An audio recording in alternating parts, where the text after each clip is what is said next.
Guys, कैसे हो आप सब? आई थिंक बढ़िया ही होगे और सब कुछ अच्छे चल रहा हूँ। बात करें अपने टॉपिक की, तो लास्ट टाइम हमने जो है बाइनोमियल थ्योरम में प्रोबेबिलिटी का लेक्चर खत्म किया था। अब वही एक चैप्टर बचा है, मैट्रिक्स एंड डिटरमिनेंट्स, तो उसको देख लेते हैं। उसके बाद जो छोटे चैप्टर्स हैं उनको एक लेक्चर उन पर लूँगा, उसके बाद हमारा सिलेबस कम्प्लीट हो जाएगा। ठीक है, तो बिना किसी बात के हम स्टार्ट करते हैं मैट्रिक्स एंड डिटरमिनेंट्स, फिर हमारी आपको बात होती है। ठीक है, चलो किसकी बात करता हूँ? पहले मैं करूँगा बात इसकी मैट्रिक्स। ठीक है, पहले मैं मैट्रिक्स की बात करूँगा। मैट्रिक्स होता क्या है, फिर इसके बाद डिटरमिनेंट की बात करूँगा। मैट्रिक्स होता क्या है? ये एरे होता है, एरे ऑफ mn नंबर्स। और mn ये होते क्या है, ये इसके क्या ऑर्डर होते हैं, बात समझ रहे हो? इसकी डेफिनेशन ऐसे मैथमेटिकली फॉर्म में बता रहा हूँ, जहां पे m हॉरिजॉन्टल लाइंस होती हैं, जो किससे फॉर्म होता है, m हॉरिजॉन्टल लाइन से और n वर्टिकल लाइन से। बात समझ रहे हो? मतलब अगर मैट्रिक्स को फॉर्म करना चाहूँ, मैंने कहा मेरे पास कोई मैट्रिक्स A है, तो उसको मैं ऐसे लिखूंगा। इसका नोटेशन जो होता है उसको हम ऐसे इसमें, बात समझ में आई? इस मैट्रिक्स को मैं लिखूंगा A, हमारे पास कितनी हॉरिजॉन्टल लाइन है, M। मतलब मैंने कहा कि मेरे पास अगर इसमें ऑर्डर है, हॉरिजॉन्टल लाइंस है, बात समझ रहे हो? A1 A2 dot dot A, बात समझ रहे हो? तो मेरे पास, और मैं बोलूं कि ये A1 A2 AM कहाँ तक है, ये हमारे पास हॉरिजॉन्टल लाइंस है, M हॉरिजॉन्टल लाइंस, और N क्या है हमारे पास, A1 A2 A3 dot dot AM क्या है, वर्टिकल लाइंस। क्लियर हो गई ना बात? तो ये जो मैट्रिक्स फॉर्म हुई ना, इसे ही बोला जाता है, ये जो डायग्राम फॉर्म हुआ, सॉरी, वो इसे ही बोला जाता है मैट्रिक्स, जिसका ऑर्डर क्या हुआ, M क्रॉस N।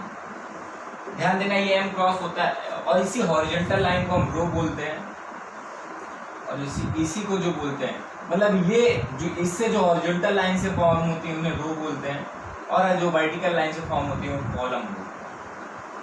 मतलब ये रोज होती हैं, ये कॉलम्स होते हैं।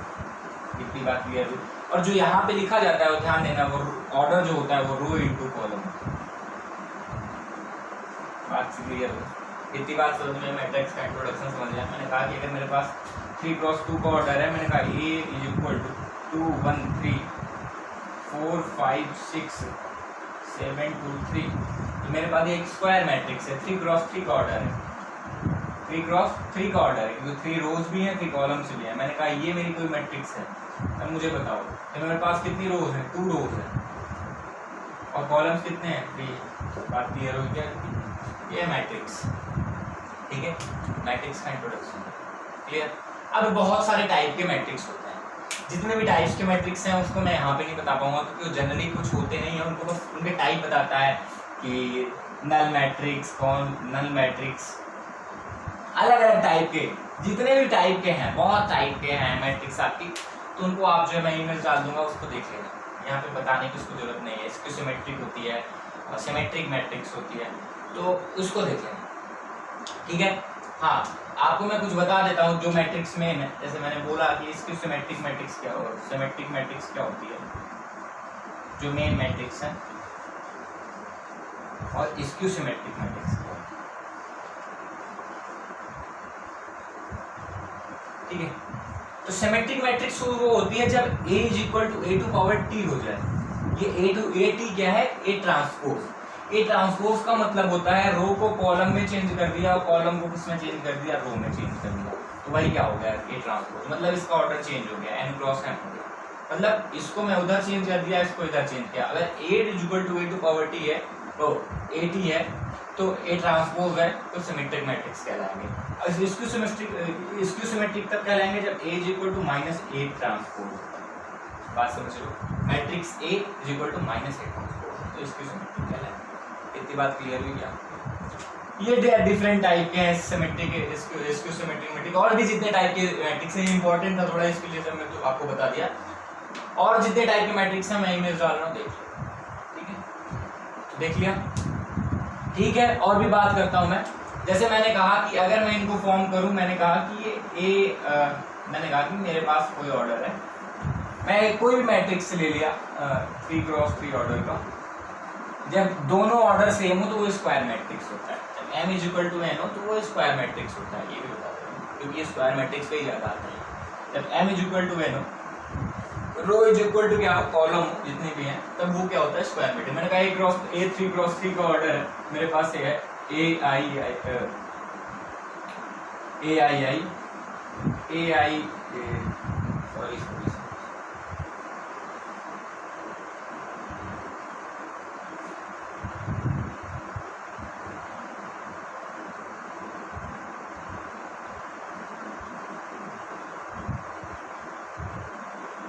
देखो मैंने कहा मेरे पास 2x2 का ऑर्डर की मैट्रिक्स है AI AIJ AJI AJJ, ये हमारे पास कोई मैट्रिक्स है।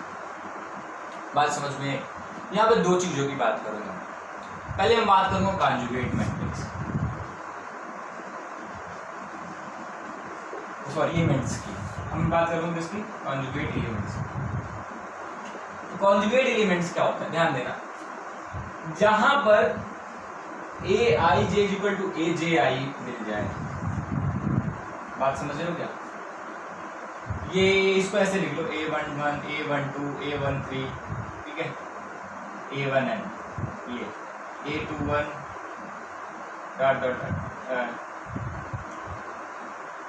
AM, ठीक, इसको ऐसे भी लिख सकते हो। अब जैसे आपको फॉर्म जैसे रहता है, ये तो मैंने आपको समझाने के लिए बता दिया, ठीक है। AIJ = AJI, क्लियर ना? तो AIJ = AJI जहां पे हो रहा है, मतलब ये एलिमेंट्स जो है हमारे कॉन्जुगेट एलिमेंट्स कहलाते हैं किसी भी मैट्रिक्स। कोई पूछ लेगा कॉन्जुगेट एलिमेंट्स इसमें कौन कौन है, तो ये बात क्लियर हो गई। और जो AII है, AII के जितने भी एलिमेंट्स हैं, इनका जो सम होता है वो ट्रेस ऑफ मैट्रिक्स कहलाता है। ये ध्यान दिया रहना इंपॉर्टेंट चीज, जिसको हम TR से भी डिनोट करते हैं, ट्रेस ऑफ A। मैंने कहा ट्रेस ऑफ A क्या है, AII प्लस AJJ, जितनी भी वैल्यू, ये वाला टर्म, ये पूरा, ये इधर जितना भी जा रहा है, देन ये पूरा जो इसी को बोला जाता है, हिंदी में क्या बोला जाता है तो ध्यान में नहीं आ रहा, ठीक है। इसी का जो सम होता है, तो उसी को हम बोलते हैं ट्रेस ऑफ अ मैट्रिक्स। इसकी जो मेन दिमाग में नहीं आ रहा है क्या, ठीक है ना, ध्यान दे लो, आ जाएगा तो। मतलब ये पूरा जितना भी ये डायगोनल फॉर्म इसका जो ये बन रहा है, ये राइट वाला, वो हमारे क्या कहलाता है, ट्रेस ऑफ मैट्रिक्स, उन्हीं का समेशन, ठीक है। समेशन ऑफ AII भी बोल सकता हूँ मैं, AII बोल सकता हूँ या AJJ बोलता हूँ। मतलब 1 1 2 2 3 3 4 4 5 5 सेम होते हैं, इसलिए मैं बोल रहा हूँ AII का समेशन I = आप यहाँ से लेकर वहाँ, क्लियर ना? इतनी बात ये होता है। बात समझ में आ गई? ये मैट्रिक्स का क्या था, एक आपको मैंने इंट्रोडक्शन दिया, और यही था मैट्रिक्स में, और कुछ है नहीं, जितना भी हमारे सिलेबस में। और तो बहुत कुछ है मैट्रिक्स में, बहुत कुछ पढ़ना भी होता है, लेकिन और भी हमारे सिलेबस में है। क्लियर हो गई ना बात? इसी में अब देखो मैं इसी में बात करता हूँ अलजेब्रा की, मैट्रिक्स की। अलजेब्रा की बात करूँ मैट्रिक्स के, कुछ नहीं होता है। जब जैसे हमको दो मैट्रिक्स, मेरे पास दो मैट्रिक्स A और B हैं, मुझे प्लस करना है, इन दोनों को प्लस या माइनस करना है। मैंने कहा कि मेरे पास A मैट्रिक्स है ABCD, और मेरे पास B मैट्रिक्स है EFGH। मुझे इसको प्लस करना है, कुछ नहीं, जो एलिमेंट्स मैं A का लूँगा वही E का लूँगा, और जो एलिमेंट्स मैं जो एलिमेंट्स लूँगा उन्हीं को हम प्लस करते हैं। सेम ऑर्डर के एलिमेंट को हम एक साथ प्लस करते हैं, अलग ऑर्डर के एलिमेंट्स को अलग से नहीं प्लस करेंगे, ठीक है। जैसे जैसे मैंने बताया, जैसे मैं अगर बात करूँ यहाँ पे A + B की, तो क्या हो जाएगा A + E B + F C + G और d प्लस एच। यही हाल उसमें माइनस में होगा, ये तो प्लस की बात, एडिशन की बात किया। एक तरह का सब्ट्रैक्शन भी क्या होता है एडिशन में, ए प्लस माइनस ए प्लस माइनस ए प्लस माइनस। क्लियर? ध्यान देना किसी भी कांस्टेंट टर्म में अगर मैंने कोई मैट्रिक्स के, मैंने कहा कोई ए मैट्रिक्स है, मैंने कोई कांस्टेंट टर्म ए से अगर मल्टीप्लाई किया तो ए जो है के जो है सब में मल्टीप्लाई होगा, एक में नहीं। कॉमन भी लेना हो तो के आप एक लोगे, जब सब में हो तब आप के कॉमन ले सकते हो, अगर इन दोनों में है इनमें नहीं है तो आप कॉमन नहीं ले सकते। ये सब ध्यान दे देना। अगर मैं किसी भी कांस्टेंट टर्म से ए में मल्टीप्लाई करता हूँ, ए मैट्रिक्स में मल्टीप्लाई करना चाहता हूँ तो ये के सब में मल्टीप्लाई होगा, सभी एलिमेंट्स में मल्टीप्लाई होगा किसी भी मैट्रिक्स से। इतनी बात क्लियर? बात करता हूँ जो मेन है इसकी मल्टीप्लिकेशन की। ठीक है, मल्टीप्लाई का मतलब आप डिवाइड ही करो तो सभी में हो, 1/k, क्योंकि वो एक तरह का मल्टीप्लिकेशन ही। अब मैं बात करता हूँ यहाँ पे मल्टीप्लिकेशन, थोड़ा इसको देख लो। मल्टीप्लिकेशन में क्या होता है, कुछ नहीं, कुछ करना नहीं होता। मेरे पास हमारे पास मैट्रिक्स हैं ए बी सी डी, और यही मैट्रिक्स है ई एफ जी एच। करना क्या है इसमें, कुछ नहीं, जो रो है उसे देखो, और जैसे 2x2 है, 2 क्रॉस, यहाँ तो 2x2 है तो 2x2 का ही मैट्रिक्स बनेगा। ठीक है, लेकिन ऑर्डर क्या होता है वो भी मैं बता दूं। इसका जो रो है इसके कॉलम से मल्टीप्लाई करो एक एक का, जैसे मैंने ए लिया तो ए सी और ए जी और उनका प्लस करो, रो का कॉलम से, कॉलम का रो से। ठीक है, ऐसे आपको मल्टीप्लाई करना है। जैसे a इंटू बी की वैल्यू क्या है, इसका हमें इससे मल्टीप्लाई करना है, तो पहला एलिमेंट क्या होगा, a into c plus b into g. उसी सेम एलिमेंट से करना है, इसका पहला एलिमेंट रो के पहले एलिमेंट से होगा, सेकंड एलिमेंट सेकंड एलिमेंट से मल्टीप्लाई होगा। ठीक है, a इंटू से प्लस b इंटू जी, पहला एलिमेंट मिल गया। 2x2 है तो 2x2 की मिलेगी, बात समझना है? क्लियर हो गई ना बात? ए सी स्क्वायर मैट्रिक्स है तो उसी ऑर्डर की स्क्वायर मैट्रिक्स की मल्टीप्लिकेशन में मिलेगी, ए सी प्लस बी जी। अब मैं बात करूंगा इसका, मैं इसमें मल्टीप्लाई करूंगा तब मुझे ये एलिमेंट मिलेगा, A F plus B H, Y same criteria, कुछ नहीं करना। अब मैं ये हमारा कहानी खत्म हुआ, अब ये बचा है तो इसमें हमें मल्टीप्लाई करना है, तो सी इंटू एफ क्या है, ई है ये, सी इंटू ई, ए ई है ना, ए ई है, c into e plus d into g. ठीक है, c into f plus d into h, ये होता है मल्टीप्लिकेशन, इसी भी दो मैट्रिक्स। ठीक है ना, इतनी बात समझ में आ गई? ये था मल्टीप्लिकेशन, ये था एडिशन, और इसमें कुछ है नहीं, और जितनी प्रॉपर्टीज है मैं स्क्रीन पे डाल दिया। क्लियर? उसको देख लेना, और कुछ मैट्रिक्स में है नहीं, जितने भी मैट्रिक्स की कहानी थी, जहाँ से क्वेश्चन आपको इन्हीं में से कहीं से खेला खेल देगा, ऐसे बोल देगा प्लस करो माइनस करो क्या करो ये करो वो करो बस, और जो प्रॉपर्टीज है उनको देख लेना थोड़ा। ठीक है, और थोड़ा मैट्रिक्स के जितने भी काइंड है उनको देख, जितने प्रकार है मैट्रिक्स के उनको भी एक बार आप देख के जाना, कि खुद ये भी पूछ लेते हैं कभी कभी ये मैट्रिक्स क्या होगी, हॉरिजॉन्टल मैट्रिक्स क्या होती है, वर्टिकल मैट्रिक्स क्या होती है, कभी कभी ऐसा पूछना। ठीक है ना?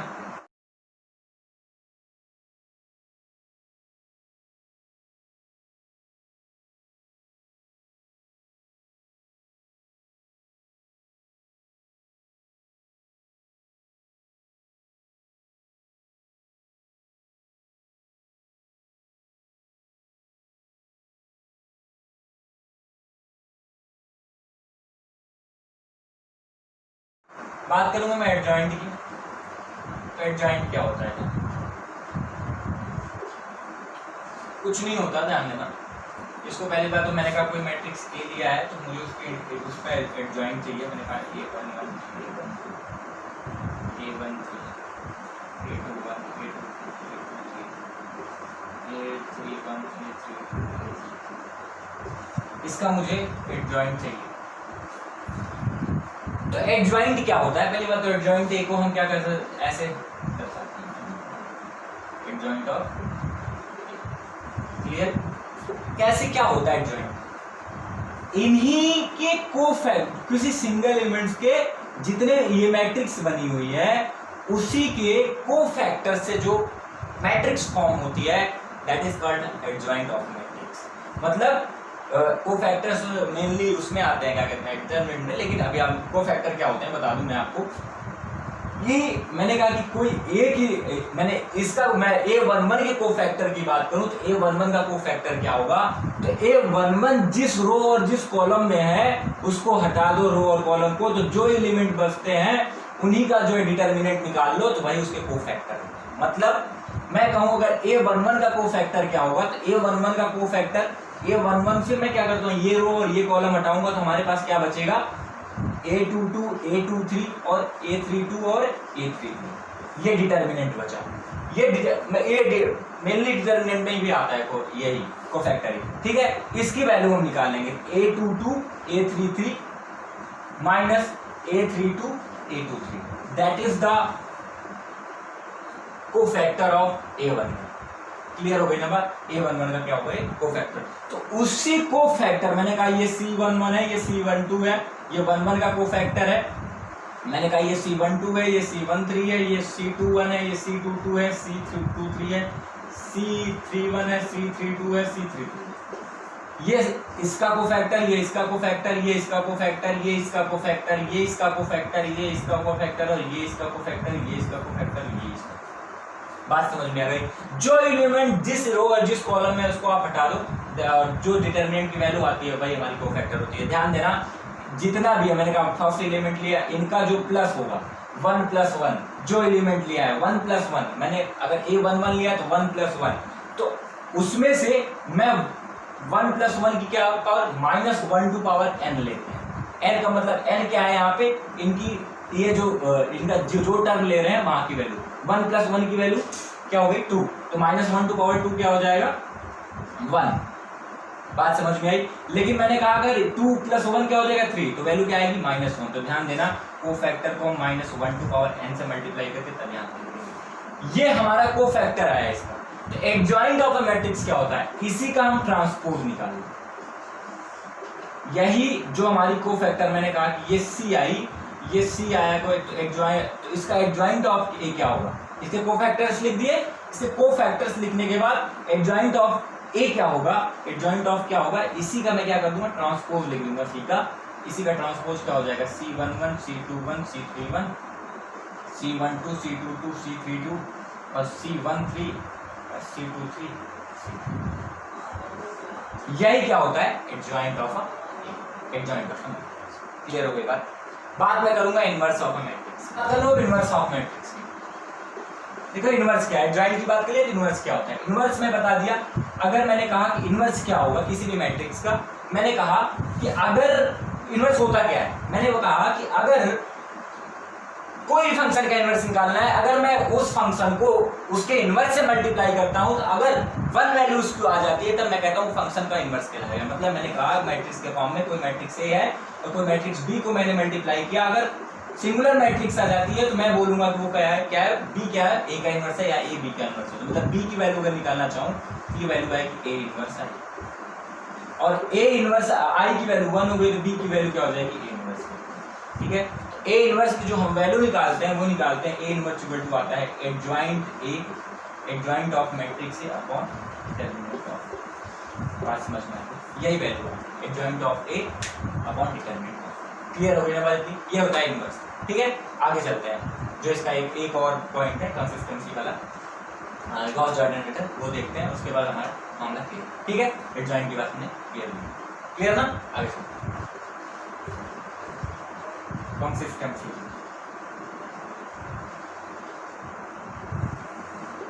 बात समझ में आई क्या है सिस्टम ऑफ इक्वेशन है फॉर क्राइटेरिया फॉर कंसिस्टेंसी। देखना मैट्रिक्स वे में जो हम कैसे इसको सॉल्व करते हैं, जो इसमें लेते हैं हम गॉस जॉर्डन मेथड है, इससे देख लेते हैं। वैसे इसकी जरूरत पड़ती नहीं है लेकिन मैं आपको बता रहा हूँ, फालतू चीज़ है ये।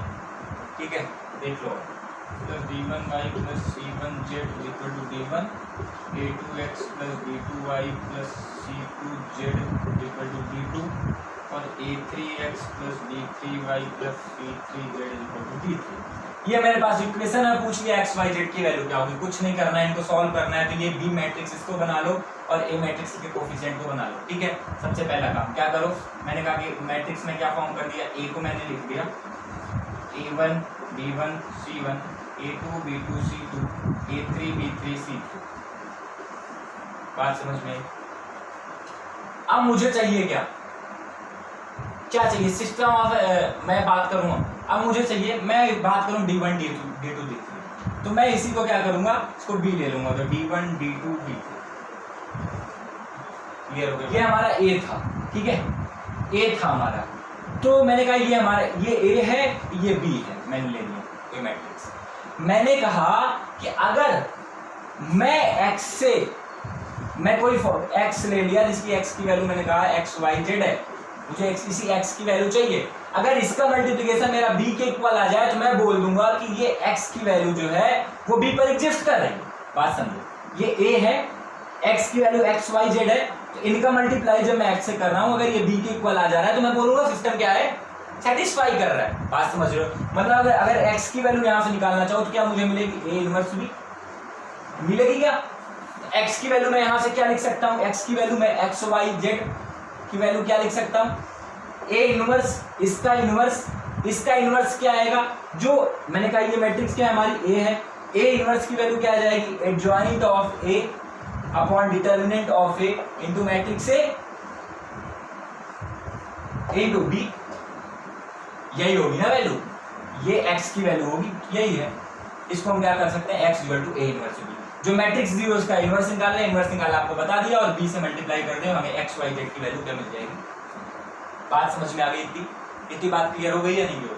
यहाँ पे मैंने कहा ये 3x3 का ऑर्डर है, ये 1x3 का ऑर्डर होगा, तो 3x ये मैट्रिक्स किसके फॉर्म में बनेगी, तो ये किसके फॉर्म में बनेगी, 3x1 के फॉर्म में बनेगी, क्योंकि ये ऑर्डर समझना, ये जो है ये हट जाएगा, तो 3x1 के फॉर्म में क्या बनेगी, मैट्रिक्स। क्लियर हो गई ना बात समझ में आ गई या नहीं आ गई?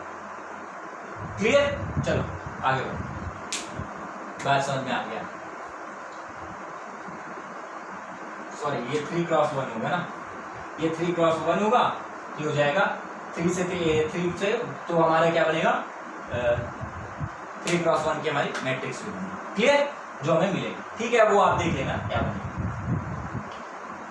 पूरा हमारा ये सिस्टम ऑफ इक्वेशन है, क्राइटेरिया फॉर कंसिस्टेंसी। अब कंसिस्टेंसी कहाँ, कंसिस्टेंसी की बात नहीं किया, कब फंक्शन कंसिस्टेंट होगा, कंसिस्टेंसी की यहीं पे बात कर लेते हैं। देखो कंसिस्टेंट कब होगा, ये तो मैंने x की वैल्यू निकाल ली, तो फंक्शन कब कंसिस्टेंट होगा, कब इनकंसिस्टेंट होगा। कंसिस्टेंसी की बात करूंगा तो मैं बोलूंगा अगर determinant of a equal to a does not equal to 0 मिलता है तो मतलब हमारा दिया हुआ मैट्रिक्स क्या कंसिस्टेंट, और इट हैज यूनिक सॉल्यूशन, इसके पास कैसा है, यूनिक सॉल्यूशन। अगर a does not equal to 0, अगर ये 0 नहीं है, इसमें दो कंडीशन बनेगी, एक नॉन ट्रिवियल सॉल्यूशन की, एक trivial solution. Non trivial solution कब होगा, जब adjoint of a dot b की वैल्यू अगर 0 ना हो तो नॉन ट्रिवियल सॉल्यूशन, अगर adjoint of a dot b की वैल्यू 0 हो जाए तो ट्रिवियल सॉल्यूशन। बात समझ रहे हो? अगर मैंने कहा कि determinant of a equal to 0 हो गया तब हमारा मैट्रिक्स मेथड क्या होगा, फेल होगा।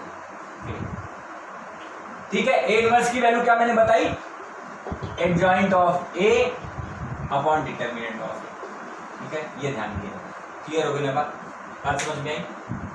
ठीक है, चलो यहीं पे मेरी मैट्रिक्स की कहानी खत्म हुई, हटा दिया मैं मैट्रिक्स को यहां से। क्लियर ना बात, इतनी बात समझ में आ गई? तो अब बात करते हैं किसकी, डिटरमिनेंट।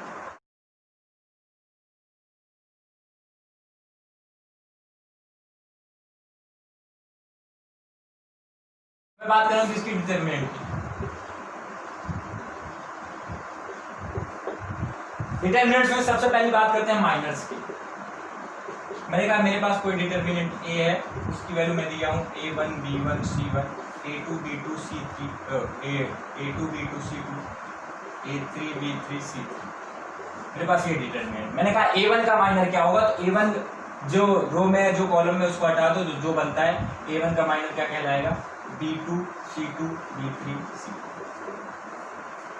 बात करता हूँ कोफैक्टर्स की। अभी मैंने वहां पे मैट्रिक्स में आपको पहले बता दिया था कोफैक्टर्स क्या होता है, कुछ नहीं, जिस मैंने कहा कि अगर मेरे पास a1 का कोफैक्टर निकालना है मुझे, तो इसका जो है इसके माइनर को ले लो, माइनर को ले लिया मैंने, बचा क्या, b2 c2 b3 c3 ये, और -1 टू पावर मैंने ये भी बताया था उसकी डिग्री i प्लस j,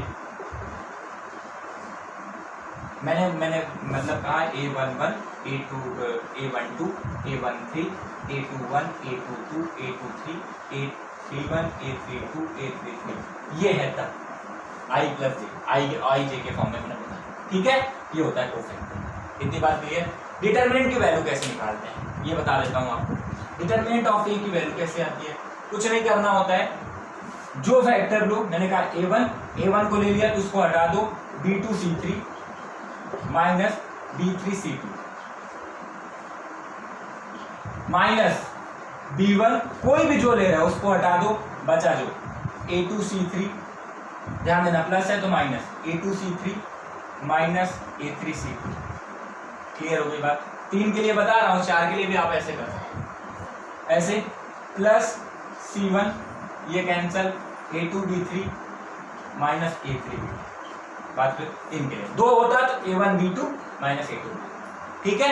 ये होता है किसी भी डिटरमिनेंट की वैल्यू निकालने का। बात समझ में आ गई, ये है डिटरमिनेंट का। इसमें जो रियल बात करते हैं, जो पार्ट वर्ड होते हैं वो देख लेना इसकी प्रॉपर्टीज। जो इसमें रियल बात करते हैं हम बात करते हैं सॉल्यूशन ऑफ एनी इक्वेशंस की, जिसमें यहाँ पर बात करते हैं जो मेन है इसमें डिटरमिनेंट, ठीक है, उसको देखते हैं और सब हमारी बातें होती हैं, क्लियर, ठीक है। जो इतनी इनकी प्रॉपर्टीज है भाई, सेम मैट्रिक्स की सिस्टमैटिक डिटरमिनेंट क्या क्या क्या, वो मैं सब डाल दे रहा हूँ, उसको देख लेना प्लीज। उसको मैं यहाँ पे बताऊंगा, तो बहुत जला हुआ। बात करूँगा सिस्टम ऑफ इक्वेशन जो आपके लिए मेन है, ठीक। चलते हैं।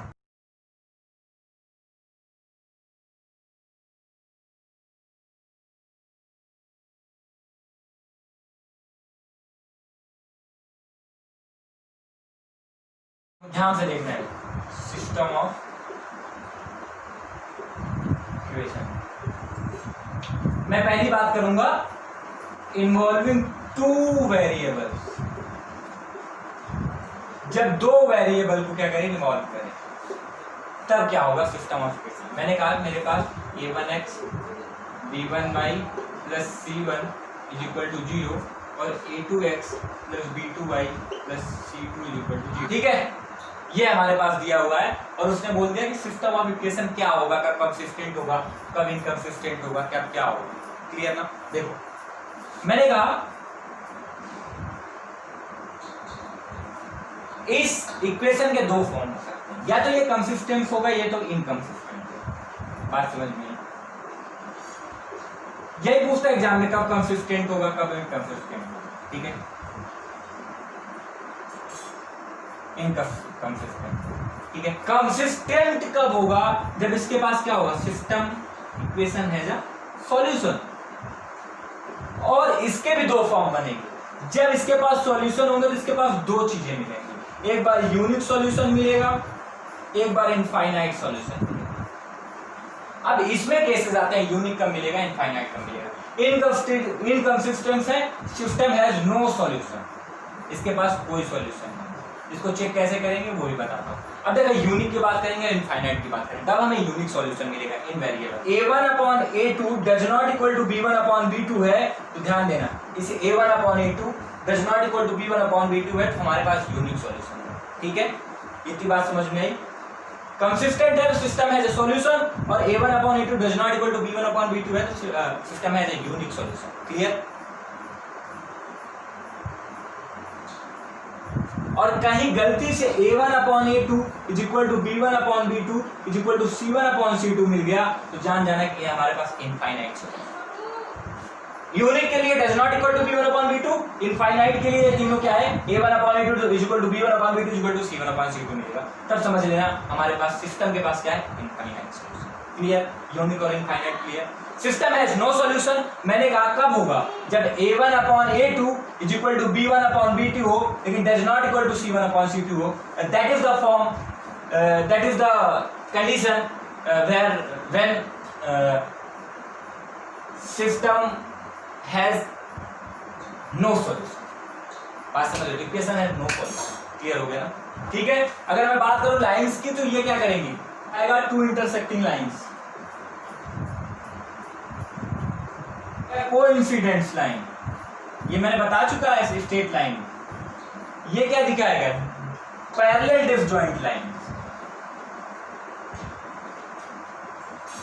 ये तो मैं बात किया जब इन्वॉल्विंग 2 वेरिएबल। अब मैं बात करूंगा व्हेन इन्वॉल्विंग 3 वेरिएबल। क्या करेगा, ये 2 की बात क्लियर हुई, जिसको मिटाओ हटाओ, क्लियर, हटा दो। मैं बात करूंगा इन्वॉल्विंग 3 वेरिएबल्स।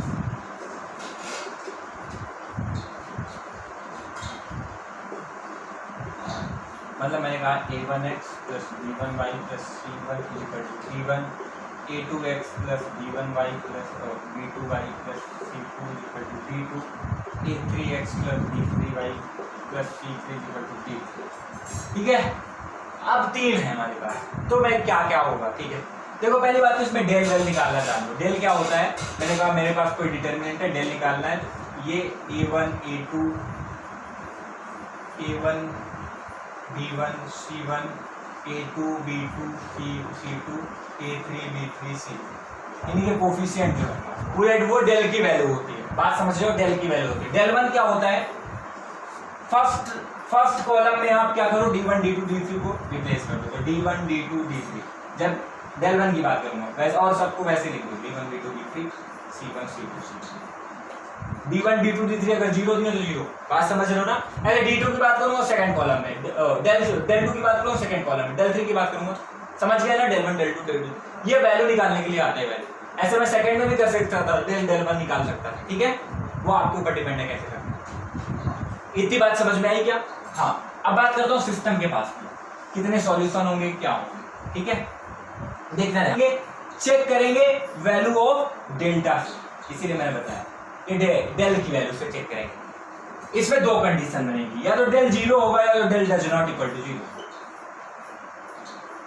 डेल 0 होगा, del does not equal to 0 होगा, तो इसका क्या मीन होगा, अगर डेल 0 है तो इसको हम देखते हैं बाद में। Del does not equal to 0 है मतलब system has unique solution.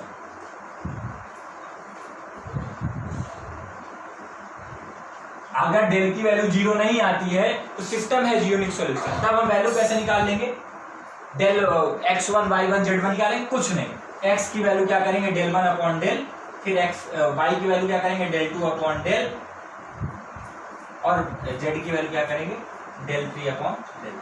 Del 1 del 2 del 3 कैसे निकलेगा वो आपको पता है।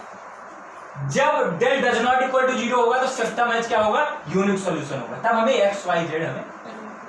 अब मैं बात करूंगा, पूरी कहानी है डेल इज इक्वल टू 0 है तब क्या क्या कंडीशंस हो, इनको देखना, ये बहुत इंपॉर्टेंट है। वो तो ठीक है, del does not equal to 0 है तो सिस्टम है यूनिक सॉल्यूशन, क्लियर। अब मैं बात करता हूँ यहाँ सिस्टम हो गया। अब मैं डेल इज इक्वल टू 0 है तो सबसे पहले आप क्या करो, डेल 1 डेल 2 डेल 3 की वैल्यू चेक करो। पहली बात, अगर डेल इज इक्वल टू 0 मिल रहा है मुझे तो सबसे पहले आप डेल 1 डेल 2 डेल 3 की वैल्यू निकालो, फिर उसको चेक करो, ठीक। फिर इस पे कैसे डिपेंड कर रहा है वो देखो, फिर वो करेगा, फिर 2 कंडीशन बनेगी। 2 कंडीशन क्या बनेगी, अगर इन तीनों में से at least one of them is not 0 then inconsistent system. अगर इन तीनों में से एक भी 0 नहीं होता तो वो इनकंसिस्टेंट सिस्टम होगा। दूसरा क्या बनता है, अगर डेल 1 डेल 2 डेल 3 तीनों की वैल्यू 0 आ गई, मैंने कहा at least one of them is not 0, कोई भी इसमें से 0 नहीं है, तब इनकंसिस्टेंट सिस्टम हो गया। यहीं पे हमें मिल गया इनकंसिस्टेंट सिस्टम।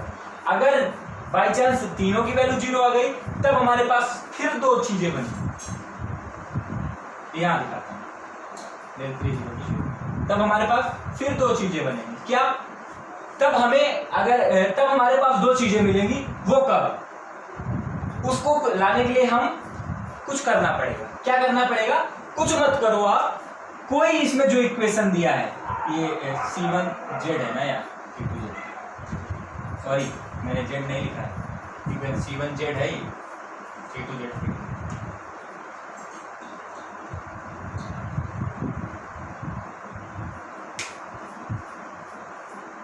बात समझ में आ गई क्या? हाँ ठीक है, C1Z C2Z C3Z, यहाँ पे मैंने इसको नहीं लिखा था, कांस्टेंट ही लिखा, ठीक है। तो यहाँ देखना, del 1 equal to del 2 equal to del 3 equal to 0 है। अगर मेरा ऐसी कंडीशन आ रही है, कुछ नहीं, आपको क्या करना है, किसी z को आपको क्या ले लेना है, या y को आपको t ले लेना है।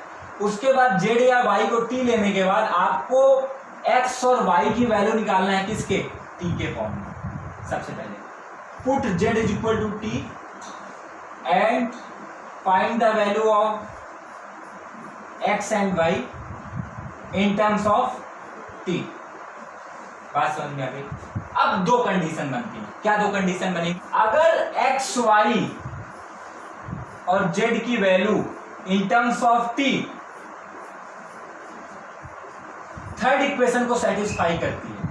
मैंने कहा कि इनसे मैंने इसमें रखा, दो वैल्यू निकाला, और अगर x y z की value in terms of t third equation को सेटिस्फाई कर रही है, समझ लेना हमारा जो सिस्टम है वो कंसिस्टेंट है। दो कंडीशन बन रही। अगर इसकी वैल्यू x y z की value in terms of t में इस सेकेंड दो से मैंने निकाला है, तीसरे इक्वेशन को सेटिस्फाई कर रही है, तो समझ लेना क्या है, कंसिस्टेंट सिस्टम। दूसरा क्या मिलेगा फिर? अगर इनमें x y z की value in terms of t में थर्ड को नहीं सेटिस्फाई कर रही है, तो समझ लेना इनकंसिस्टेंट सिस्टम।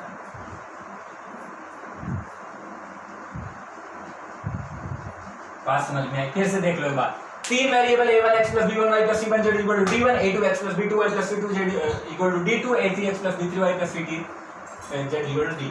सबसे पहले डेल निकाला, डेल 1 निकाला, डेल 2 निकाला, डेल 3 निकाला। डेल कैसे निकाला? उसके कोफिशिएंट की वैल्यू रख दिया x y z की, आ गई मुझे। डेल 1 निकाला, जो उसके कांस्टेंट टर्म की वैल्यू जो डेल 1 की जगह फर्स्ट कॉलम में मैंने उसके a1 a2 a3 की जगह उसके कांस्टेंट टर्म की वैल्यू रखा। ऐसे डेल 2 निकालूंगा तो सेकंड कॉलम में मैं रखूंगा, डेल 3 निकालूंगा तो सेकंड कॉलम में रखूंगा। बात क्लियर? बात करूंगा डिपेंडेंट करेगा, किस पे डिपेंड करेगा इसकी वैल्यू? ये करेगा डेल पर। डेल पर डिपेंड करेगा, डेल इक्वल टू दो कंडीशन में, या डेल 0 होगा, del does not equal to 0। Del does not equal to 0 होगा तो पहले कंसिस्टेंट सिस्टम हो जाएगा। मतलब वो अगर 0 नहीं हो रहा है तो 0 नहीं होगा तो मतलब कुछ ना कुछ वैल्यू मिलेगी, तो कंसिस्टेंट सिस्टम होगा। System has unique solution. बात समझ में आई? तो हम कैसे निकाल लेंगे? x = del 1 upon del, y = del 2 upon del, z = del 3 upon del, जैसे हम निकालते हैं। ठीक है, ऐसे उसमें सिस्टम जब इन मालूम 2 वेरिएबल था तब भी देख सकते हैं। डेल 0 होगा तो इसमें अलग अलग कंडीशन रहेंगी। अगर डेल 1 डेल 2 डेल 3, पहली बात हम डेल 1 डेल 2 डेल 3 की क्या करेंगे? वैल्यू निकालेंगे। वैल्यू किसकी? डेल 1 डेल 2 डेल 3 की निकालेंगे। अगर इसमें से एक भी टर्म 0 होता है तो क्या हो जाएगा? अगर इसमें से एक भी टर्म 0 नहीं होता है, one of them is not 0, कोई भी 0 नहीं है, तो सिस्टम क्या है? इनकंसिस्टेंट है। यहीं पे डिस्क्राइब होगा। लेकिन अगर 0 है, तीनों 0 मिल गए, तो सबसे हमें उनको कैसे सॉल्व करना है? उनमें से क्या करना है कि x y z में से z की वैल्यू या y की वैल्यू या x की वैल्यू t ले लेना है, और उसमें क्या है x और y की वैल्यू t के टर्म में वैल्यू निकालना है। फिर जो x y z के टर्म t के टर्म में वैल्यू आई है, अगर मैं दो इक्वेशन से निकाला हूं, तीसरे इक्वेशन में रखता हूं, अगर वो उस इक्वेशन को सेटिस्फाई करते हैं तो सिस्टम हमारा कंसिस्टेंट होगा। अगर उसको सेटिस्फाई नहीं करते हैं तो सिस्टम हमारा इनकंसिस्टेंट।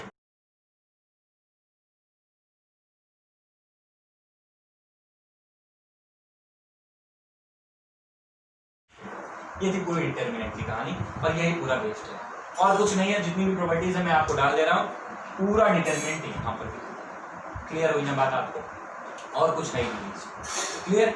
वैल्यू कैसे निकालना है? डेल 1 अपॉन डेल करके, y = डेल 2 अपॉन डेल करके, z = डेल 3। ठीक, मैट्रिक्स एंड डिटरमिनेंट भी क्लियर। कुछ लास्ट टॉपिक हमारा जो लास्ट चैप्टर है उसमें सेट वेट की बात करूंगा, थोड़ा छोटे छोटे टॉपिक्स हैं, उसके बाद हमारा पूरा सिलेबस।